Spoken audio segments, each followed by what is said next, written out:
Olá pessoal, meu nome é Diógenes Ramos e vamos demonstrar um pequeno tutorial de como instalar o SUSE 10.2, essa nova versão do OpenSUSE.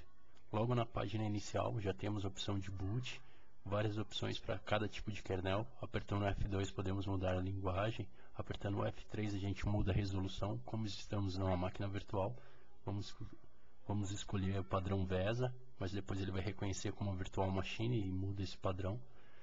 Podemos mudar a nossa fonte, onde está a nossa mídia. Aqui em DVD pode ser uma partição NFS ou disco rígido. No nosso caso está numa ISO dentro do próprio HD. Vai carregar agora a opção do kernel. Vamos aguardar enquanto ele detecta os nossos periféricos.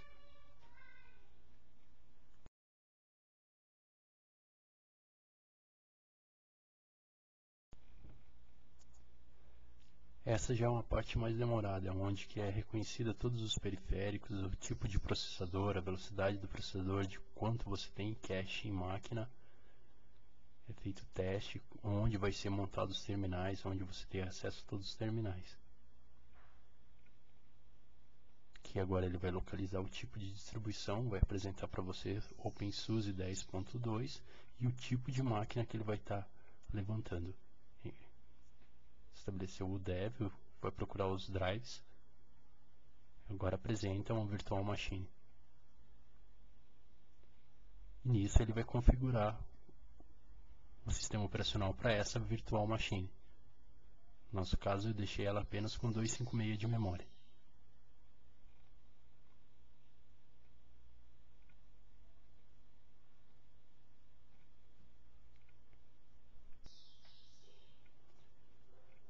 Para fazer essa instalação estou usando um notebook Transmeta de 1 MB de cache de L2, processador de 1 GB também.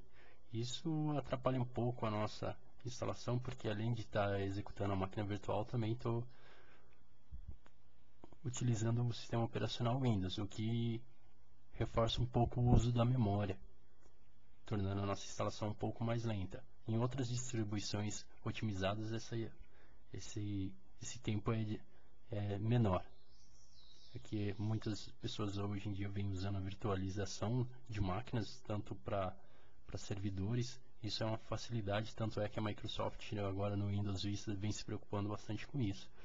Isso já é bem favorável no Linux, já está bem implementado máquinas virtuais. Então, às vezes, ao invés de você usar um 486 para fazer um servidor de proxy ou um firewall, você pode erguer uma máquina virtual e deixar lá esse servidor sim virtual, salvando essa imagem da sua máquina virtual. Sempre que tiver um problema você pode restartar a máquina. Continua a detecção dos drives e montando a nossa máquina.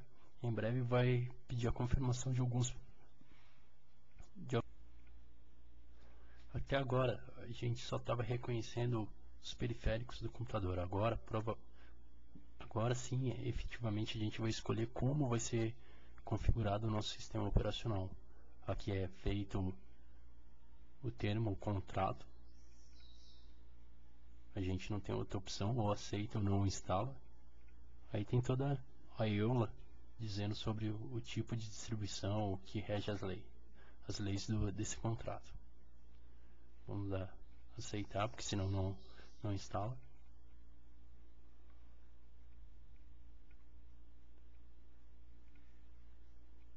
Agora ele vai fazer uma nova análise do nosso computador e vai dar algumas sugestões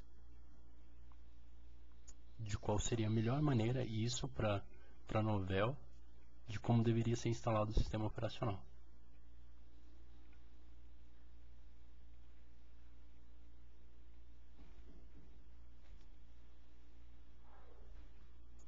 Ele continua ainda fazendo algumas pesquisas. Qual o tipo de interface gráfica a gente quer instalar. No meu caso, como a gente está usando o notebook e eu vou usar isso apenas como servidor, eu vou deixar com a interface gráfica bem levezinha.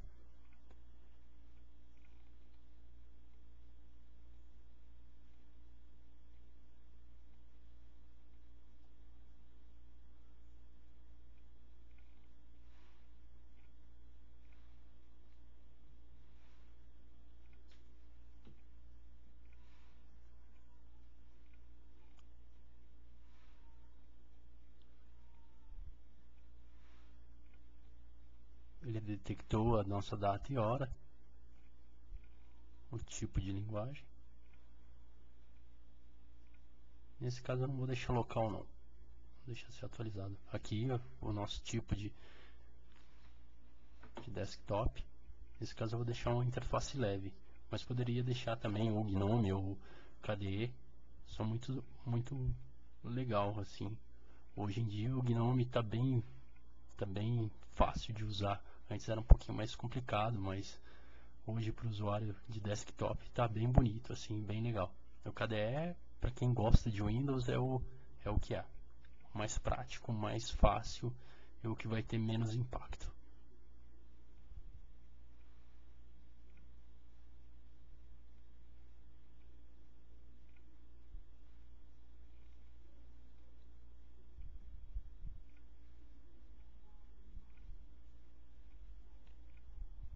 Ele vai dar algumas sugestões de como deve ser particionado o nosso HD. Como é uma máquina virtual, tanto importa como eu particionar, vai estar sempre certo. Mas ele já faz algumas recomendações. E sempre, se você perceber, ele vai dizer para você instalar o home diferente da sua partição normal. Porque caso haja algum problema, você pode estar salvando esse home.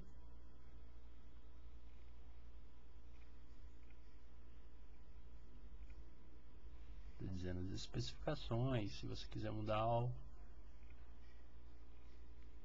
Se você quiser testar o seu teclado, que às vezes não fica da maneira correta, aí você pode fazer um teste do seu teclado. Como meu teclado é um teclado de notebook, às vezes algumas teclas não ficam configuradas de forma correta. Então eu resolvi testá-lo.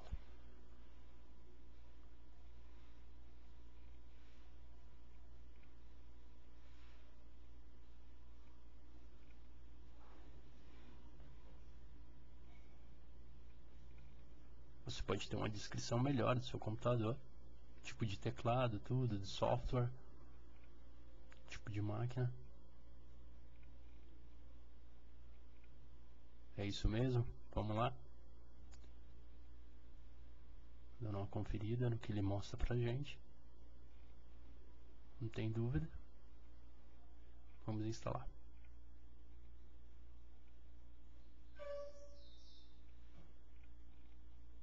Daí em diante ele vai ler todos os pacotes necessários para estabelecer aquele tipo de configuração que a gente determinou.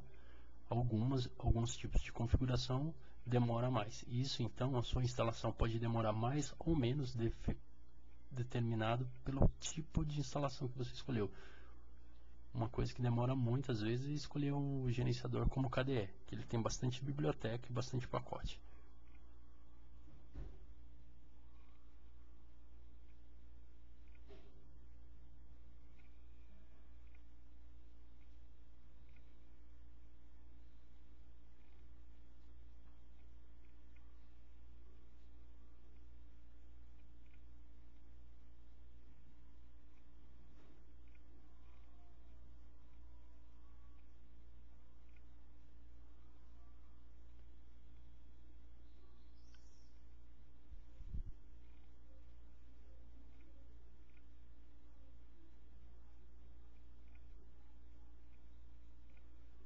E aí então, como no Windows que fica aparecendo as mensagens, no OpenSUSE fica passando propaganda sobre o sistema operacional. Você pode pôr no modo avançado, onde fica mostrando a instalação de cada pacote, o tanto de tempo que vai levar, com quantidade de pacote. Aquela barra azul do lado direito é o tempo estimado em minutos. E você vê a barra de progressão dizendo de cada pacote quando foi instalado. Isso, cada vez que é instalado um pacote, é diminuído lá em cima o número de pacotes a serem instalados.